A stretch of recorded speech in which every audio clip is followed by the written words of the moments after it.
Convido você agora a abrir sua Bíblia lá em Ezequiel, capítulo 37, a partir do versículo 1. Acharam aí? Diz assim a palavra do Senhor: Veio sobre mim a mão do Senhor, e Ele me levou pelo Espírito do Senhor, e me deixou no meio de um vale que estava cheio de ossos. Ele me fez andar ao redor deles, e eu pude ver que eram muito numerosos na superfície do vale, e estavam sequíssimos.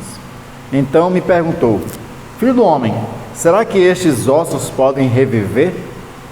Respondi: Senhor Deus, tu sabes.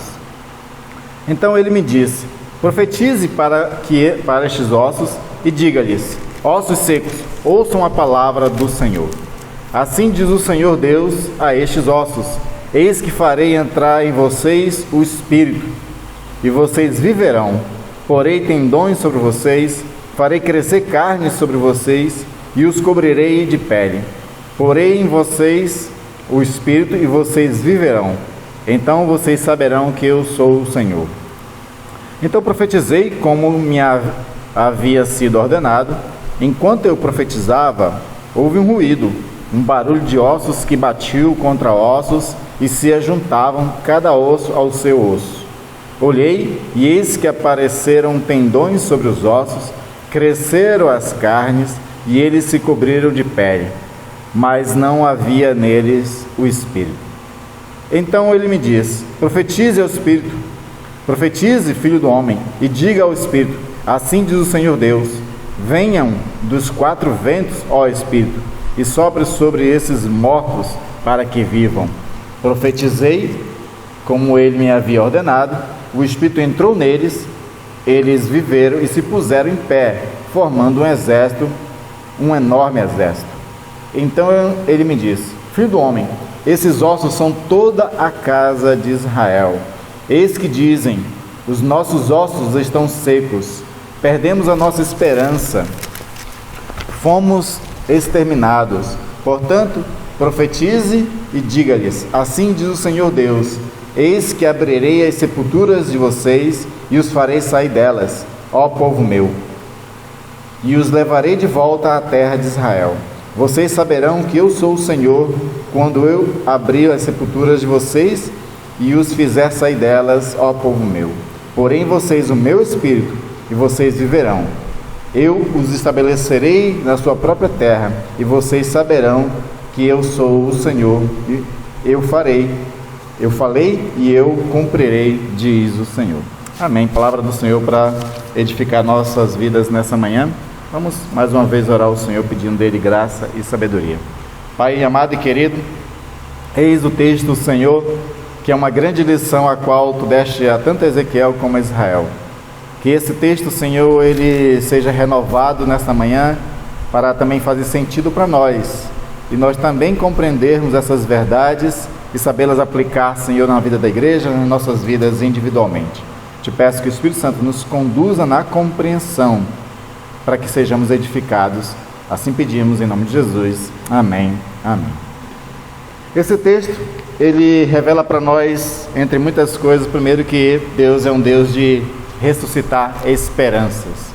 Quando a gente acha que nada mais pode acontecer de bom, quando a gente se vê em meio a dificuldades, quando a gente perde a esperança diante de certas crises, o Senhor ele vem sempre nos lembrar de que Ele pode ressuscitar esperanças, mas não só a esperança, Ele pode também renovar as nossas vidas, mudar todas as coisas, mexer a gente do lugar às vezes, e dar para nós um propósito novo, um sentido novo, uma alegria nova, e assim a gente viver de fato essa fé extraordinária do nosso Deus.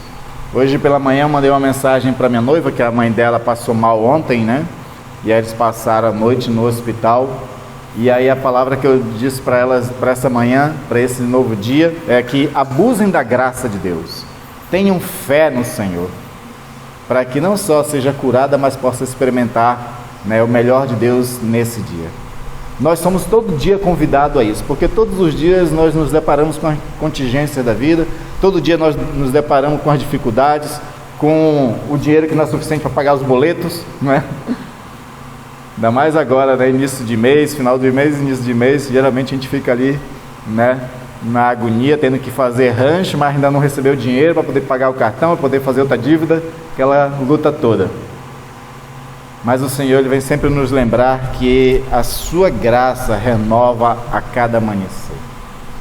E Ele pode fazer coisas extraordinárias no nosso meio. E esse texto vai nos falar sobre isso. Vai falar sobre um povo que estava sem esperança. Um povo que tinha sido espalhado, saído da sua terra, espalhado por outras nações, e estavam em condições deploráveis, condições de miséria, condições principalmente de desesperança, porque eles não sabiam o que eles iam fazer da vida deles. Uma vez que eles foram tirados da sua terra, eles também entendiam que eles foram tirados da bênção de Deus. Nós temos que entender que Israel e Deus tinha a terra como o elo da bênção. Era na terra de Israel que Deus abençoava o povo. A promessa foi dar a eles uma terra que manava leite e mel, como símbolo de prosperidade, como símbolo da sua bênção. Então, enquanto eles estavam bem diante de Deus, eles estavam bem na sua terra. Mas quando eles ficaram mal diante de Deus, eles foram tirados daquela terra. Se eles foram tirados daquela terra, que era o símbolo e o elo da presença de Deus, da graça de Deus, da bênção de Deus sobre eles, então eles estavam desprovidos da bênção de Deus. É por isso que a gente chama que a pessoa que está sem Deus é um desgraçado, porque está sem a graça. Quando estamos com Deus, nós estamos com graça, mas quando estamos sem Deus, estamos desgraçadamente. E Israel se considerava desgraçado diante de Deus. A expressão alegórica, metafórica que eles usavam é: nossos ossos estão secos. Isso era para dizer: nós estamos mortos, nós estamos desvalidos, as nossas condições são as piores do mundo. É claro que sempre no meio da dificuldade a gente sempre acha que a nossa condição é a pior do mundo, né? Às vezes a gente vê as pessoas disputando quem é que está no estado pior, né? Quando um diz que está com dor de cabeça, outro diz que está com dor nas costas, e assim vai aumentando, um vai colocando, né? Fica disputando quem é que está passando por um momento mais difícil. Parece que a gente tem prazer nesse negócio. Isso é uma disputa infeliz, né? É muito infeliz essa disputa. A gente não é recomendado pela Bíblia a levantar 3 coisas ruins do nosso dia. A gente é recomendado pela Bíblia a dar graça em todas as coisas. Mas então, como diz os psicólogos aí, coach de plantão, né? Levante 3 coisas que você possa sempre dar graças ao Senhor no meio das tribulações, no meio da dificuldade, no meio das angústias. Se você está num barco pequeno, no meio de uma tempestade, e o barco está para virar, lembre-se que Jesus está nele, e dê graças porque Jesus está nesse barco. E se Ele está nesse barco, Ele pode dar uma palavra e a tempestade acabar. Ele pode dizer: acalma-te, aquieta-te, tempestade, e ela vai obedecer, porque o Senhor, Ele tem poder sobre todas as coisas. A igreja do Senhor também sempre viveu em momentos difíceis, seja de perseguição, seja de avidez, de escassez espiritual, seja, como nós já estamos vendo agora, de apostasia. Sempre passou por momentos difíceis também, mas sempre que o povo clamou, Deus abençoou. Os maiores avivamentos que aconteceram na história da igreja foi justamente na época de sequidão espiritual. Às vezes uma só pessoa começava a clamar, começava a orar, e o Senhor ouvia aquela única voz e derramava seu Espírito, e aí começava a despertar outras pessoas, começava a acender o coração de outras pessoas, e quando você menos esperava, a igreja toda estava aos pés do Senhor, clamando, orando, chorando e vivendo a graça do Senhor. O Senhor é um Deus que restaura, que revitaliza o seu povo, que restaura a nossa sorte, que restaura nossas vidas, que restaura nosso ânimo e nossas esperanças. Nós temos que acreditar nisso. E aí Deus, para poder ensinar isso, Ele faz essa dramatização toda. Parece um teatro meio de shakespeariano, né, essa passagem, né? De uma tragédia, só que diferente de Shakespeare, aqui termina bem, porque não sei se vocês sabem, mas Shakespeare sempre só terminava mal as histórias dele, né? Quem já leu Shakespeare sabe disso, né? Aquele grande amor de 6 dias termina com os 2 mortos, né? Hamlet também morre, e assim vai, todas as obras dele, né? A história da Bíblia, ela não termina de forma trágica. A história da Bíblia termina sempre com um final feliz. Uma das coisas que a gente pode aprender do Apocalipse, que apesar de todas aquelas coisas horríveis que diz lá, que criança inclusive tem medo de ler, né? Mas o que Apocalipse quer dizer no final das contas é que nós somos mais do que vencedores, por meio daquele que derramou o seu sangue na cruz para nos salvar. No final da história, o Espírito e a noiva vão dizer: vem, quem tem sede venha e beba da água da vida. Essa que vai ser o final da história dos crentes, sendo chamados para um grande regozijo eterno. E aí vamos então pensar um pouquinho nesse texto.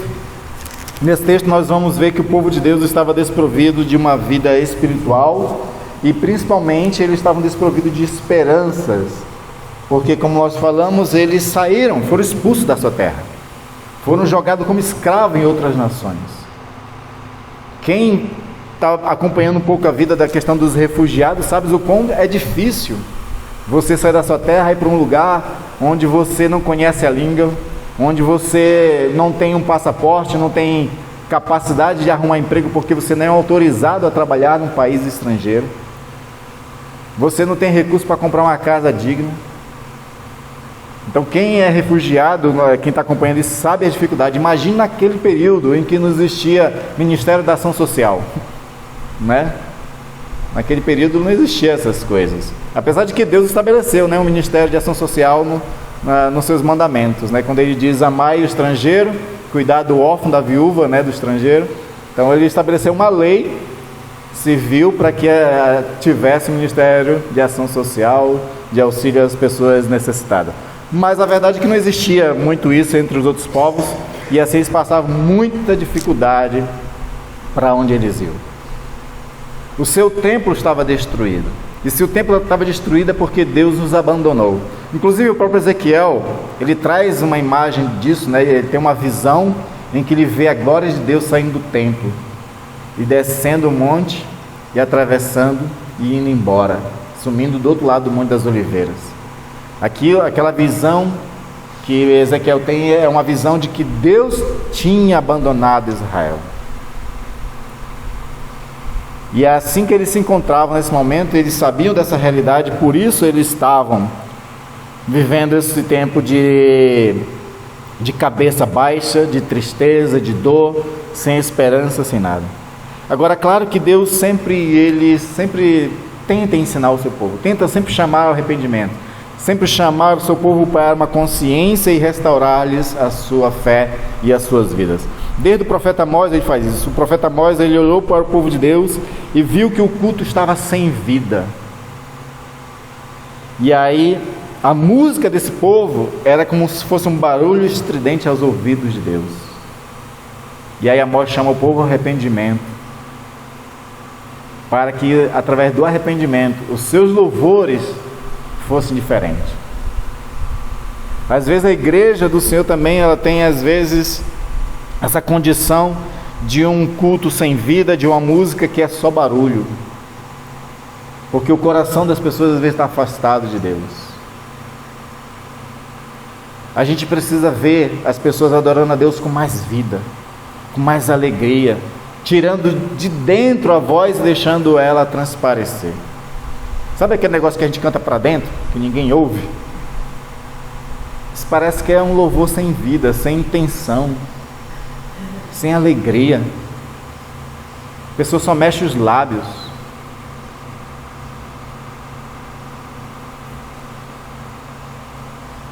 Tem uma passagem do profeta que diz isso, que o povo me honra com os lábios, mas o coração está longe de mim. Nós precisamos estar com o coração envolvido na hora da adoração. Então o profeta Amós chama o povo para isso, para adorar a Deus com vida. O profeta Ezequiel também, ele percebe e vê a progressão do mal resultando em desobediência, em frutos amargos de uma rebeldia do povo, e é por isso que eles foram penalizados e saíram da sua terra. O profeta Isaías também contempla o povo numa condição espiritual deplorável, e aí diz que este povo se encontra enfermo da cabeça aos pés. É interessante que o estado de depressão espiritual que as pessoas se encontram é sempre consequência da própria pessoa. É a gente que sempre se coloca no estado ruim, através da nossa rebeldia, através do nosso afastamento, do nosso isolamento, através de a gente se afastar de Deus, de cuidar mais da própria vida cotidiana do que da vida espiritual. Jesus fala sobre isso, quando fala sobre as sementes, diz que uma delas cresceu entre os espinhos, entre pedras, e ele fala de que esses espinhos, essas pedras são as coisas da vida, que vai tomando conta, e a semente não consegue ter força para brotar e ali florescer. A gente vai deixando que muitas coisas da nossa vida vai tomando conta de nós, e a gente vai relegando para escanteio, para um lado mais secundário, nossa vida espiritual. Enquanto que a vida espiritual é o maior bem e é o lado mais importante das nossas vidas. Quando a gente desaba na nossa vida espiritual, a gente desaba no emocional, desaba todo o resto. É assim que acontece. Por isso que é importante manter um tempo de uma vida dedicada à espiritualidade. É interessante que até fora da igreja as pessoas já despertaram para isso. Até fora da igreja as pessoas entendem que o lado espiritual é importante. E aí você vê esses movimentos de pessoas que fazem meditação, yoga, um monte de coisa aí, porque eles sabem que eles precisam parar para cuidar do seu lado interior, Estava tendo esse dia aí a posse do novo presidente do STF, e um dos comentários que os especialistas estavam falando é de que ele era um homem que fazia meditações. Que as pessoas despertaram para a realidade que, se não cuidar do interior, ela fica sem capacidade, sem recursos para lidar com o resto da vida, com o lado exterior da nossa vida. Quando a gente vai deixando isso de lado, a gente vai vendo os problemas crescendo, a angústia aumentando, a gente começa a sofrer, começa a ter aflições, e aí quando a gente menos espera, a gente também está desesperançado. A gente acha que Deus até abandonou a gente, mas a gente esquece que a gente é que abandona Deus. Israel tinha esse problema de se afastar do Senhor constantemente, e por isso estava longe de Deus. E aí eles mesmos reconhecem: nossos ossos estão como que secos, sem vida. Mas o Senhor fala ao profeta de que existe esperança para essas pessoas. E aí a esperança não estava no próprio povo. As pessoas não podiam fazer nada por si mesmas. Quando a gente tenta fazer alguma coisa por nós mesmos, resolver nossos problemas por nós mesmos, a gente começa a dar murro em ponta de faca. Ou seja, a gente tenta resolver coisas de uma certa maneira que faz com que a gente sofra mais ainda, se fira mais ainda, aumente o problema mais ainda. É que nem aquela pessoa que está devendo no banco e empresta no outro para pagar uma outra dívida, Então ele continua rolando dívidas. A gente fica rolando problemas. Eclesiastes, na sua sabedoria, até diz o seguinte, que a vida é simples, nós aqui dificultamos, nós aqui complicamos demais ela. Porque a gente tenta fazer as coisas por nós mesmos. E a recomendação bíblica é: não confie no seu coração, não estribes no teu próprio coração, antes confia no Senhor. Busque sabedoria dele, busque sabedoria nas Sagradas Escrituras para resolver os problemas.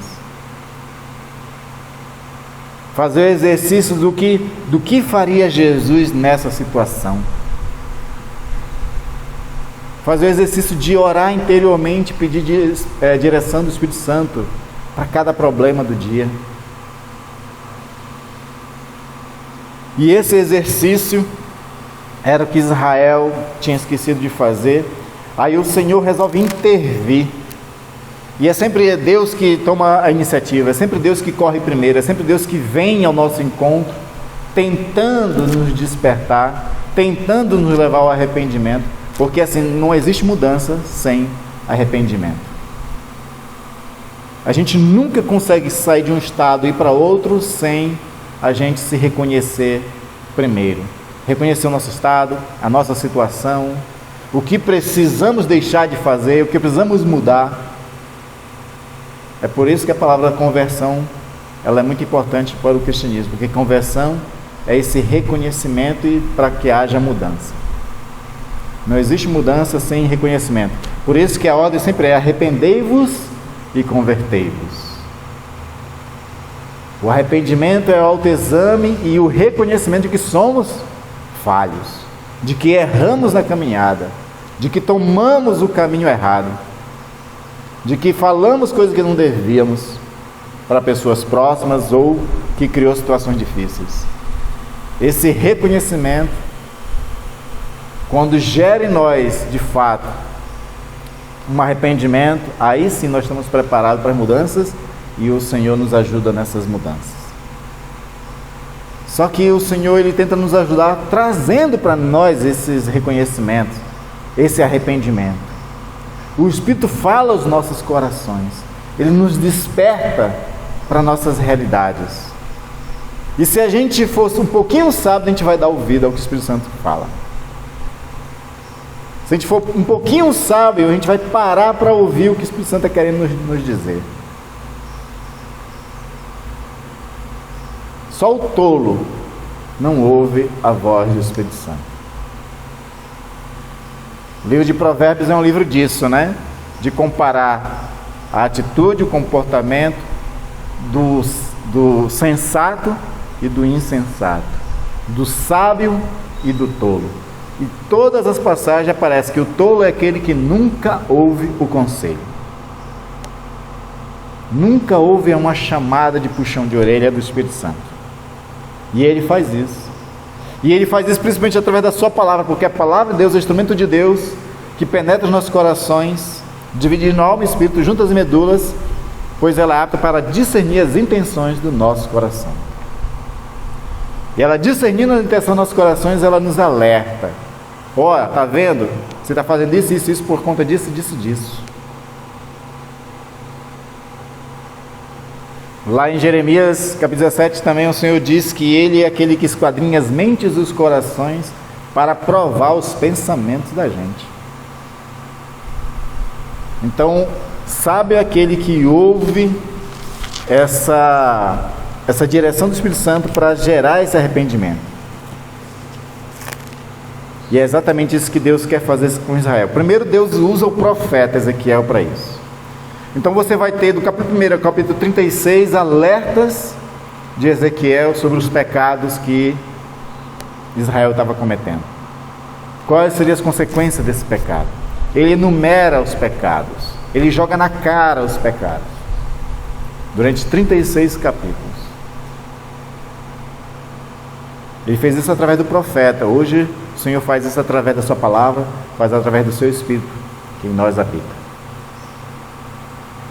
E aí depois ele chama esse mesmo profeta para dizer o seguinte: agora que já alertamos eles e já se reconhecem pecadores, eles sabem que são como ossos secos, agora diga para eles que eu vou dar o meu Espírito para eles. Não é isso que o profeta começa a dizer para eles? Versículo 5 do Ezequiel 37. Assim diz o Senhor Deus a estes ossos: eis que farei entrar em vocês o Espírito e vocês viverão. Agora ele está começando a prometer que vai fazer a mudança. E essa mudança começa no próprio Espírito de Deus. É o Espírito de Deus que começa essa restauração. Porque é Ele quem sabe a vontade de Deus para nossas vidas. É Ele que prescruta a mente de Deus e revela aos nossos corações. É Ele quem faz a mudança da nossa mentalidade. É Ele quem vai nos dar força diante das dificuldades da vida para dizer o seguinte: viva, ser forte, seja corajoso. A gente depende muito desse Espírito, e por isso é que Deus começa essa virada na vida de Israel prometendo o seu Espírito. Diga para eles: farei entrar neles o meu Espírito. Esse Espírito é muito importante para a nossa vida. Por isso que a gente tem que orar ao Senhor, ser cheio do Espírito Santo. Porque esse Espírito é muito importante. Quando o Espírito está em nós, maior que está em nós do que o que fica no mundo. E tem um contexto muito interessante desse Espírito que Paulo diz a Timóteo, né? Que nós recebemos o Espírito não de covardia, mas de poder, de amor e de moderação. O Espírito que nós habitamos é um Espírito de poder. E assim o Senhor nos fortalece nas nossas fraquezas. O Espírito de Deus é um Espírito de amor, para quem saiba tomar decisões acertadas. O Espírito de Deus é um Espírito de moderação. E a moderação em vários sentidos, não só da ideia de domínio próprio, mas também na ideia de a gente saber moderar os nossos próprios sentimentos. E tendo sentimentos moderados, a gente pode lidar melhor com as situações da vida. Farei entrar neles o meu Espírito. É isso que o Senhor prometeu. E é isso que o Senhor cumpriu nas nossas vidas. Todos aqueles que foram chamados por Jesus Cristo, todos aqueles que pela fé pertencem ao Senhor, todos receberam o seu Espírito. Em todos nós Ele habita. E Ele quer fazer coisas extraordinárias na nossa vida, se a gente contar com Ele e deixar Ele agir.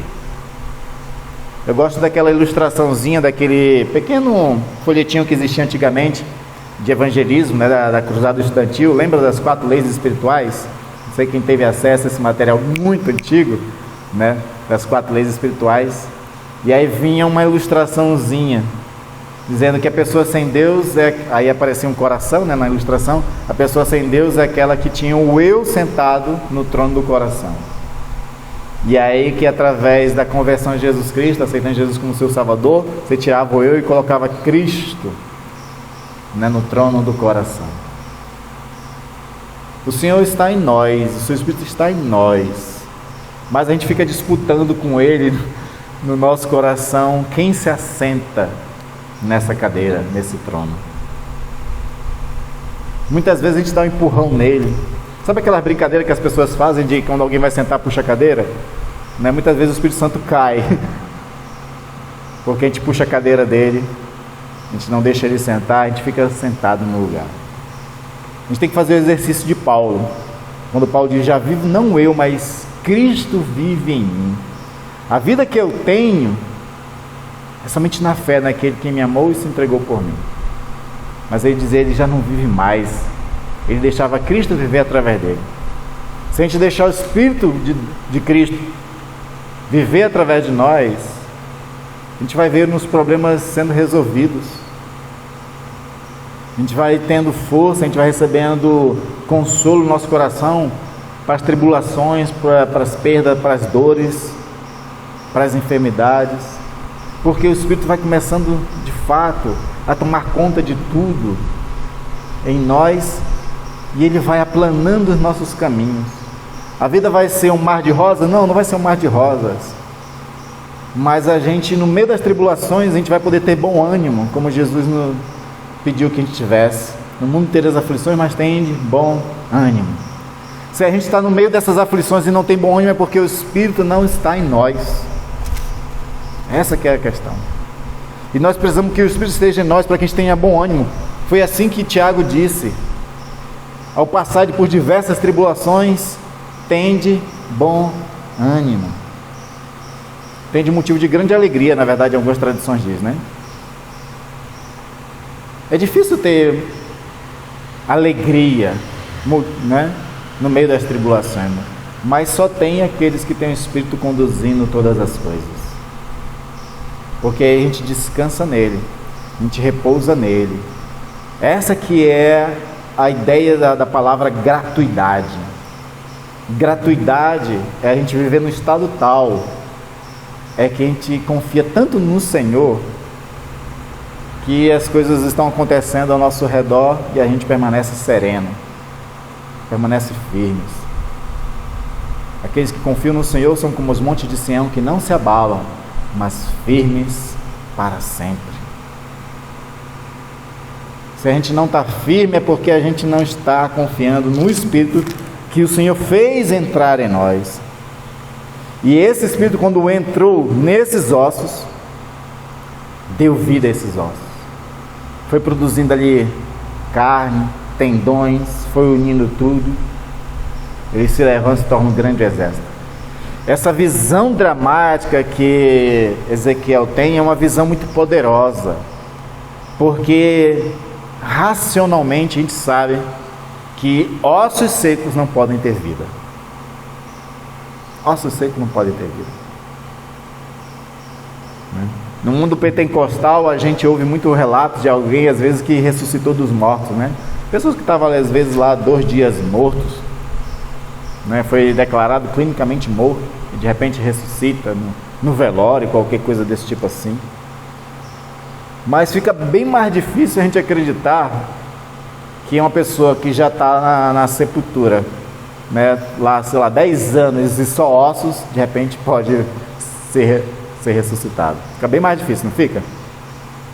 Então essa visão dramática que o Senhor está dando para Ezequiel é para mostrar isso, que até na pior situação, na impossível, Deus pode fazer alguma coisa. Deus pode fazer alguma coisa. Na pior das situações. Naquelas que a gente acha que não tem mais jeito, Deus pode fazer alguma coisa. Porque o seu Espírito é poderoso. O seu Espírito é poderoso.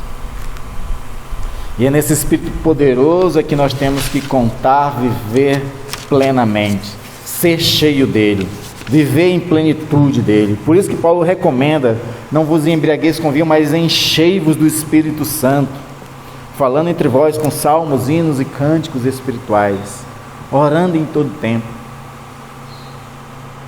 Buscar o Espírito Santo de Deus todo dia, né? Aquele coreano famoso lá da Coreia do Sul, da maior igreja que existe lá, o Paul Yun-Shu, que depois ficou chamando de David Yun-Shu, né? Nem sei qual é o nome dele hoje em dia, que ele vive mudando de nome. Mas ele diz uma coisa interessante. Ele diz que todo dia, quando ele chegava no gabinete cedo, bem cedinho na manhã, ele sentava numa cadeira e deixava uma outra cadeira assim, para conversar com o Espírito Santo. Antes de qualquer coisa que ele fizesse, ele ia ter um bate-papo com o Espírito Santo. Ele ia buscar o Espírito Santo, direção do Espírito Santo, a companhia do Espírito Santo. A gente precisa também contar com esse Espírito Santo, a qual transforma cenários dramáticos em cenários de vida, em cenários alegres, felizes, de restauração, de esperança. Eu não sei o que você precisa restaurar na sua vida, eu não sei que tipo de situação você se encontra, qual o Senhor precisa renovar, mas acredite, daquilo que era só ossos secos, pode começar a nascer carne, tendões, nervos, sangue, e esse mesmo Espírito vai conceder vida, enchendo você, para você poder ter ânimo, ter força para lidar com tudo que você tiver que lidar diariamente. Amém? A palavra do Senhor foi essa para Ezequiel, para Israel, e a palavra do Senhor para nós é a mesma. Os ossos secos passaram a viver e se puseram em pé como um grande exército, com força, com vigor, com capacidade dada pelo Espírito Santo para vencer as batalhas. Você faz parte do exército de Deus e Ele quer colocar você de pé para vencer as suas batalhas individuais e as batalhas que também pertencem ao próprio reino de Deus. O Senhor, Ele promoveu uma experiência profunda a essas pessoas através do seu Espírito Santo. Nós também podemos ter uma experiência profunda com o Espírito Santo se nós buscarmos o Espírito Santo diariamente. Não um minuto, 2 minutos do dia, né? Mas durante todo o dia. Sempre em contato com Ele, sempre buscando a presença dele, sempre elevando as mentes e os corações ao Espírito.